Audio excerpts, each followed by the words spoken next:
একটা দলের হার কখনোই সুখবর হতে পারে না, এই কথাটা আমরা সবাই জানি। কিন্তু অবাক করার মতো হলেও সত্যি, ব্রাজিলের কোচ কার্লো আনচেলত্তি তাদের সাম্প্রতিক হারটাকেই দেখছেন সুখবর হিসেবে। হ্যাঁ, ঠিকই শুনেছেন, ব্রাজিল হারছে, অথচ কোচের মুখে হাসি। এখন নিশ্চয়ই আপনার মাথা গরম হয়ে যাচ্ছে, ব্রাজিল হারল আর এটা নাকি আনন্দের বিষয়।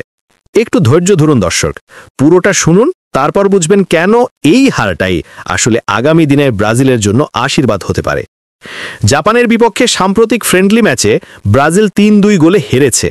মাঠে নামা ব্রাজিলের সবচেয়ে বড় দুর্বলতা ছিল তাদের ডিফেন্স লাইন। অনিয়মিত ছন্নছাড়া আর নরম ডিফেন্সের কারণেই ম্যাচটা হাতছাড়া হয়েছে, এটা সবাই জানে।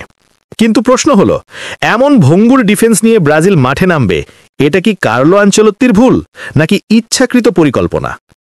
যদি আপনি গতকালকের ম্যাচটা মনোযোগ দিয়ে দেখে থাকেন, তাহলে নিশ্চয়ই খেয়াল করেছেন ব্রাজিলের একাদশে এক নয়, পুরো ৮টি পরিবর্তন এনেছিলেন আনচেলত্তি। অর্থাৎ জাপানের বিপক্ষে মাঠে নামানো হয়েছিল একেবারে বদলে দেওয়া এক একাদশ।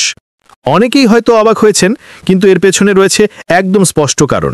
এটি ছিল ফ্রেন্ডলি ম্যাচ, কোনো টুর্নামেন্ট নয়। তাই কোচের মূল লক্ষ্য ছিল জয় নয়, খেলোয়াড়দের যাচাই করা। কার্লো আনচেলত্তি জানেন, বিশ্বকাপে শুধু ১১ জন তারকা খেলোয়াড় নিয়ে দল গঠন করা যায় না। প্রয়োজনে মাঠে নামবে রিপ্লেসমেন্ট, তাই তাদেরও হতে হবে সমানযোগ্য। বর্তমানে ব্রাজিলের ডিফেন্স লাইনে ২ ভরসার নাম গ্যাব্রিয়েল মাগালেস এবং এদের মিলিতাও। কিন্তু যদি এদের কেউ ইনজুরিতে পড়ে, তখন বিকল্প কারা? এই প্রশ্নের উত্তর খুঁজতেই আনচেলত্তি মূল ডিফেন্ডারদের বিশ্রাম দিয়ে লুকাস বেরালদো ও ফ্যাব্রিজিও ব্রুনোকে মাঠে নামান। আর এখানেই ছিল আসল পরীক্ষা। দুঃখজনক হলেও সত্যি, সেই পরীক্ষায় তারা দুজনেই ব্যর্থ হয়েছে। তাদের পারফরমেন্স দেখে বোঝা গেছে তারা এখনও আন্তর্জাতিক মানে নিজেদের প্রস্তুত করতে পারেননি।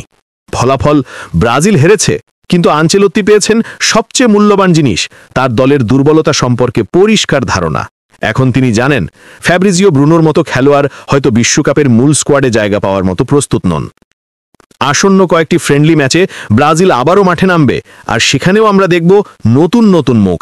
কেননা কোচ আনচেলত্তি প্রতিটি খেলোয়াড়কে যাচাই করছেন, কে কতটা সক্ষম, কে চাপের মুখে স্থির থাকতে পারে, আর কে দলকে সমস্যায় ফেলবে। এটা আসলে এক ধরনের প্রক্রিয়া, ২৬ জন শ্রেষ্ঠ খেলোয়াড়ের একটি নিখুঁত স্কোয়াডের তৈরির পরিকল্পনা। আপনি হয়তো ভাবছেন, এত পরিবর্তন কেন? এর কারণ স্পষ্ট। বিশ্বকাপে দল যায় প্রায় ২৬ থেকে ২৭ জন খেলোয়াড় নিয়ে।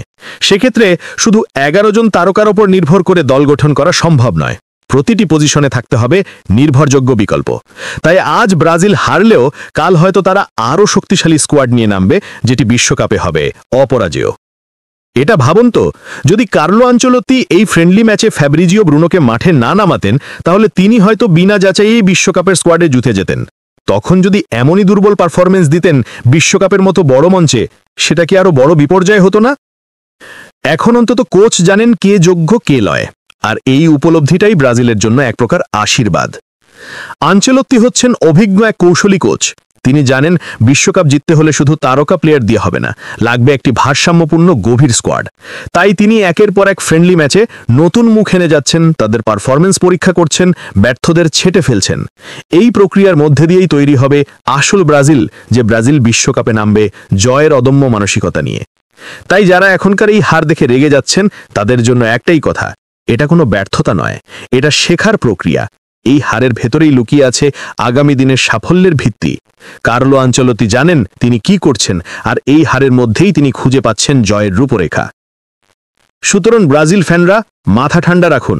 এই পরাজয়টাই হতে পারে ব্রাজিলের ভবিষ্যৎ সাফল্যের সূচনা। কারণ কখনো কখনো হারই শেখায় কিভাবে জেতা যায়, আর আনচেলত্তি সেই পাঠটাই এখন শিখিয়ে দিচ্ছেন তার ছেলেদের।